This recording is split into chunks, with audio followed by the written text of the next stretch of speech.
Welcome to Best Binocular Reviews. Today I'm going to be taking a look at mostly the external features on these Celestron Trailseeker 10x32 binoculars. For a full review that includes all the details on the optics, their coatings, and goes into an in-depth discussion on every single aspect of this binocular, please take a look at the full review on my website, the link to which is contained in the description below this video. The eyepiece covers, or rain guard, which is sometimes known, fit over the eye caps in the standard sort of way. They have a reasonably tight fit. I wouldn't say it's the tightest I've ever had, but it's not so loose that they'll easily fall off, too easily fall off. It does make returning them and you're taking them off and returning them nice and easy. They have a nice flexible bridge in between the two cups. This allows you to replace them and keep them stored no matter what setting you have your central hinge set at. They also have, as you can see, just a little loop here that you can use to thread through your neck strap. On the front of the binoculars you have your objective lens covers. These two just fit over the ends of the barrels, and likewise also made from the same sort of soft rubber or plastic as the rain guard. They have two little tabs on the top, which is quite nice for making them easy just to flip off, and the actual cups themselves fit nice, again, nicely, securely enough on the ends of the barrels so as not to easily come away by accident, but at the same time not making it too difficult to take them off and return them. The actual covers themselves are also tethered to the barrel of the binocular via this little loop, which is quite nice. And when you're glassing, you can have them just hanging down below, out of the way, but they're always handy to quickly replace when you put them back, so as to keep your lenses as protected for as often as possible when you're not using them. If you don't like this, they're quite easy to take off. In fact, that's one thing I will say, is the loop that goes around the actual barrel of the binocular is quite loose, so these are actually come away very easily, in my opinion, just a little bit too easily, in the fact that with just a little bit of that they could actually fall away, and you could end up possibly losing them. The Celestron Trailseeker binoculars have twist-up eye cups that work in the standard way. They have a really nice feel to them. In fact, what I would like to mention quickly is both the Ocular lens housing as well as actually the actual cups that you twist up look to be made from metal, and within this price range that's something that you don't often find. Usually you will find plastic ones. The fact that they're metal not only makes them far more robust, less chance of you breaking them, but the actual mechanism as you twist up and down has a nice chunky feel to it. There's no unwanted play, and they just work really nicely. As you can see, they have one intermediate setting between fully retracted and fully extended, so thus giving you just a little bit more flexibility to get your eyes, if you wear glasses or something like that, to the exact point that's required behind the ocular lens, so that you get the full uninterrupted view. Should you want to position them at another point other than the click stop, I think it is quite possible to just move them like that and they will stay. So no matter what you sort of what distance you need, you probably can get it just right for your personal needs. The diopter adjustment on these binoculars is located in the standard position on the right hand barrel, just below the right ocular lens. As you can see, to make the adjustment, you just simply turn this ring when you're calibrating the binoculars to accommodate for any differences you may have between your right and left eyes in your vision. It turns really smoothly, but what I perhaps would like to mention is it turns quite easily as well. Most binoculars I test, there's just a bit more friction there, just to prevent any unwanted or accidental movement. So I think for most of the time there should be just enough to keep it in the right place, but at the same time you just want to be a bit careful that they don't move accidentally. I mean, obviously it's not a major smash if they do, especially if you just make a mark or something on the binocular to remember your position. So if it has moved out of position, you can just always quickly return it back to where it should be. These mid-sized Celestron Trailseeker binoculars have a body shape that's pretty typical for a roof prism binocular, in that the eyepieces and the objective lenses are in a straight line. The bridge that connects the two barrels together it's a single bridge design, which is also quite standard, although I would like to add that it is quite, as you can see, it's quite thin, probably a bit thinner than what is commonly found. Potentially the disadvantage of this is that it potentially is not quite as strong, but having said that, these really look strong enough, and you'd have to put them through quite a lot of punishment to pull either break them or pull one of the barrels out of alignment. The advantage of having a thinner barrel like this is it just leaves a little bit more of the barrel exposed, just something more for you to hold on to when you're carrying these, either glassing or just carrying them around with you. As you can see, the body itself has a rubber armor on it, a green rubber armor. This armor itself is quite thick, you can see over there. It is also really hard, so the hardness of it obviously makes it a bit more durable, but does offer just a little bit less of a grippy surface to hold on to than you'd get from a more tacky, softer rubber armoring. Celestron have added a very fine texture to this armoring, which I guess does add a little bit more improves the grip levels, I should say, and also what it does do, and I think you can see in the sun over there, whilst it's still quite a shiny surface because of how hard it is. It's perhaps not as shiny as it would be if it was if the metallic underside was left exposed. The importance of this being that you don't want your binoculars, if you want to remain hidden, to be really reflective. That could quite easily give away your position, for certain uses, and in circumstances this could be important. As you can see on the sides of the binoculars, they have these two eyelets, which is again very common, very standard, and this is where you would place, you thread your neck strap through to attach it to the binocular. One thing I would like to mention that you can't actually see from the exterior here is the actual chassis of these binoculars is made from magnesium. This is a really strong, or comparatively strong material, and lightweight, and definitely is far superior to the plastic and polycarbonate ones that you get, which is really common on other binoculars within this price range. So that's one thing that these Celestron binoculars really do excel at. A really nice solid body that should outlast cheaper ones. You can adjust the distance between the eye cups in the standard way by opening and closing the central hinge over here. This changes your IPD setting.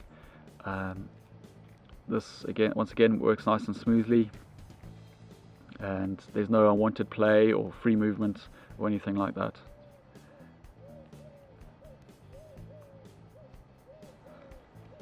To adjust the focus on the binoculars, you, as with most binoculars, just turn this central focus wheel. It takes, as I'll just demonstrate here, it takes 1.5 turns to go from one extreme of the focusing plane to the other, so from near to far. This mechanism is about average, so in that it means it's averagely quick to go from near to far, but at the same time makes any small adjustments averagely easy to do. So just to expand on that, binoculars that take a lot more turning, obviously it takes you longer to go from near to far to change your focus, but that the gearing on that does mean it makes fine adjustments just that much more easy. As I said before, the gearing on this is fairly average, so you're somewhere near the middle, so fine adjustments are nice and easy, and the speed of focus is reasonably quick. These binoculars are tripod adaptable, but what I mean by that is this central dust cap over here on the hinge can be unscrewed quite easily. There we go, and within this recess now you can attach any standard, or most standards, any that I've ever used, tripod adapters.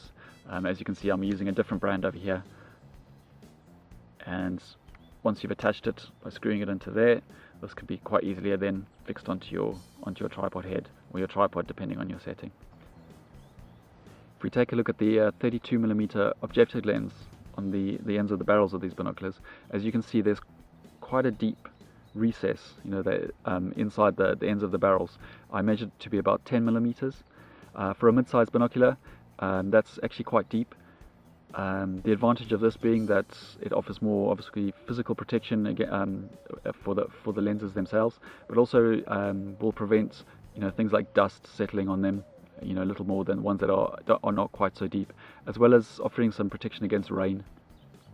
Light rain, if it was falling down, it would have less chance of falling actually onto the lenses, and thus creating watermarks and things, which in turn means you'd have to clean the binocular, the lenses more often, which obviously you run the risk more of permanently damaging any of the delicate coatings on the exterior of them. The binocular itself is really nice and comfortable to hold. It has these thumb indents underneath here that sort of just encourage you to hold them in the right place and in the right way to get a nice balance. The focus wheel itself is easy to reach, nice and easy to turn. It turns nice and smoothly. Unlike the eyepieces and the eyepiece housings, it's not actually metal. I think it's plastic, which is a little shame, but sort of at this price range you can definitely understand why they've done that, just to keep costs down a bit. As I said, it turns really nice and smoothly. There's no unwanted play, and it's easy to reach. As you can see, sort of at this IPD setting, obviously it changes. You see how it goes down as you do that, but it's sort of what most people's eyes will be set at, something like that. The actual focus wheel protrudes quite highly up above the binoculars, make it nice and easy to reach. Because it's quite big and protrudes, it along with this little track on the top here will make it easy to turn. Even when you're wearing thick winter gloves, it should be quite easy to locate and turn. I thought I'd just give you a quick size comparison between the 10x32 on the right over here and the full-sized 8x42 Celestron Trailseeker binoculars. As you can see, they're quite a bit smaller. They feel quite a lot lighter. So if you're looking for a binocular that's far more transportable, easy to carry about, these are well worth considering. The next step that comes with these Trailseeker binoculars is the same that you get, I think, throughout the Trailseeker range. It's nice and wide at the top over here, as well as quite thick, so and really well padded, so it offers plenty of comfort. As you can see over here, it's also just slightly curved, so it'll fit around your neck and shoulders just a bit better than if it was just straight. The stitching itself looks to be really really good quality, and it has a sort of European top over here, underneath I should say, which is nice and padded, with a sort of a stitched nylon on the front. The connector between the thin part that connects to your binoculars and this thick part over here is a fake lever. Again, it's stitched pretty well, and I don't think it will come apart too easily. It's perhaps not quite as luxurious as you get on some, ones that some have, a real leather, and some have a sort of loop over here just to make this move a bit more freely than these over here. Attaching the actual strap to the binocular is done in the exactly same way as most binoculars, with a slider over here that you just loop through the side on the binocular and back through over there. The carry case is it's a soft carry case. As you can see, if we open up, it's got a clip button to keep it the top fastened. The advantage of this over, say, a Velcro one is that opening and closing it it makes a lot less noise. Thus, you've got less chance of frightening away sort of timid wildlife or birds and things like that. The slight disadvantage of this, say, compared to a zip and Velcro, is that you've only got one point of closure, so things could slip out the side, I guess. If we look inside, there's a separate pocket to the front, which is really good. It's a great place to keep things like your lens cleaning cloth, or some keys or something, or some money. As we can see, it's nicely padded inside, with easily enough padding to protect the binoculars themselves. The exterior part of it over here has a sort of neoprene, exterior. This will, I guess, add some weatherproofing to the case and should protect the binoculars from rain and things like that. On the exterior of the case, it has a belt loop, so should you want to remove these, the actual carry strap, and carry it on your waist, it'll be quite easy to do. This case comes with its own, as I said, carry strap. They are swiveled. It has a swivel connector, and as you can see, it can be quite easily removed from the case should you wish to. The strap itself is pretty basic, without any padding or anything like that. All in all, it's a good case, and as good as anything you'd find within this price range.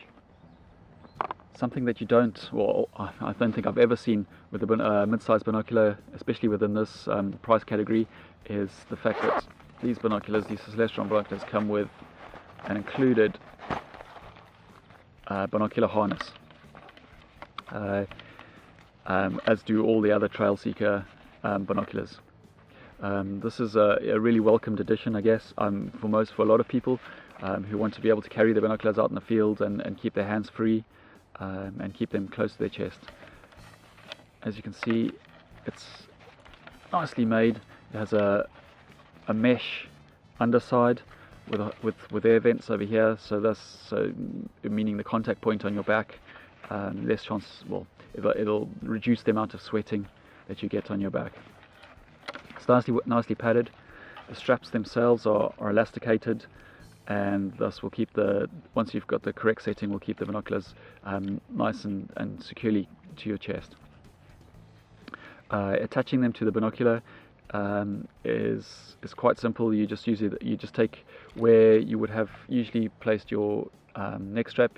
You take that off, and then with the sliders just attach it to the binocular over there. These can be quickly, should you want to take the binocular off your chest quickly without having to take off the whole harness, you can just remove them with these swiveled connectors. Celestron have included a lens cleaning cloth along with these binoculars.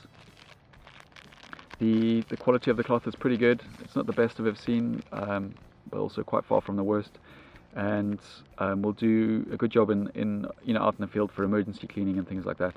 However, I would suggest that should you want to look after the optics as best you can, that you still invest in a professional lens cleaning kit. The included instruction manual looks fairly chunky, but is written in a whole bunch of languages, and thus it's fairly generic in that it contains the usual information on how to set up the binocular, its tripod adaptability, as well as general information like caring for your binocular, eye cup adjustment and things like that.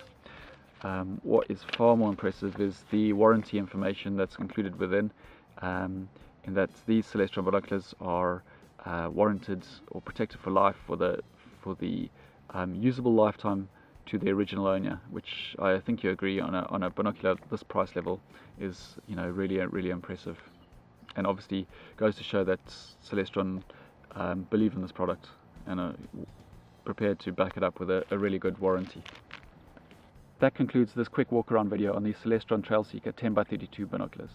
As I said at the start of the video, for the full review that contains loads and loads of information on everything to do with them, including all the optical features and components, please take a look at the link in the description below this video.